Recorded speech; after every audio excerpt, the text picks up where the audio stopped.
The loss of open space was drastic in the area. When we lost Johnny Chernikowski as mayor, we lost what was left of our playgrounds, I think. Because he stood up and wouldn't let them take them. Let's see, he was still mayor when I had the vote, so that was in the 70s going into the 80s. Back then, I think that the town was a lot more friendly, because now you got a lot of people out of New York and all that come in that didn't know anybody, didn't care to know anybody. Where before the people all grew up together, and it was a different, completely different atmosphere. Sure, you had everybody from the DuPont Village together and the ones from Hercules together, but it wasn't like today, cutthroat or anything. There was no such thing as drugs. Even when I went off to college, West Virginia U, there wasn't any drugs on the camp. Oh, there was lots of alcohol. As long as you were big enough to put your money up on the bar, you could get served. And nobody seemed to care, going way back. There was as many women as there were guys, most of the bars. In the evening, not during the day, in the evening. They'd go out with their husband for a few drinks. For years, Clark's Tavern was one of the social places. It's now Big Shots. Clark's father was mayor of Sayreville, I think, way back when.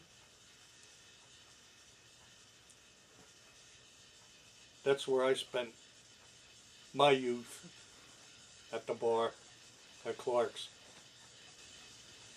In the older days, if I was at Clark's Tavern and got drunk, the bartender would call the Sayreville police. And the Sayreville police would drive you. If you were in South Amboy and got drunk, they'd take your keys. The South Amboy cops would drive you to the border, and the Sayreville cops would drive you home. The communities then, I think, were a closer knit people overall than they are today. Today, I think we've got the typical cold shoulder of the Northeast, the New York syndrome. Well, I think Sayreville is probably a third New York now. All the people coming out of the city, they had a different lifestyle. They didn't have the friendly attitude like here. Here, no matter what you were doing, people gave their neighbors a hand doing whatever they're doing. And they looked out for each other. I don't know. I don't know all of the people in the village here. I used to know them all. Too many people today just live in their own little group, their own little shell, and that's it pretty much. I don't know how the teachers are today, but I know in the olden days they took personal interest. And yet, Margaret Walsh, who was the principal of the high school,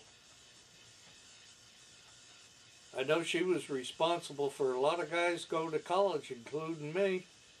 I said, oh, I can't afford it. You'll find a way. Apply, apply. When I went down to West Virginia, there was 11 of us from Sayreville High at West Virginia. It was cheaper to go down there than it was for me to go to Rutgers. I started in 53. Graduated in 59. It was good. In fact, I never even put an application into work at DuPont. I was having lunch with my father. He worked in the paint plant. And the plant manager said to me, he said, Don, when you're getting out, he said, when you make your draft resume up, he said, why don't you give it to your dad? I'll look it over and see if I can help with some suggestions. He said, we're Always interviewing. Gave him the draft. About 3 days later, I got a phone call from the photo products. And they offered me a job. I never even filled out the DuPont application. He hired me on my draft copy. But I mean, the people, DuPonters looked out for DuPonters in those days.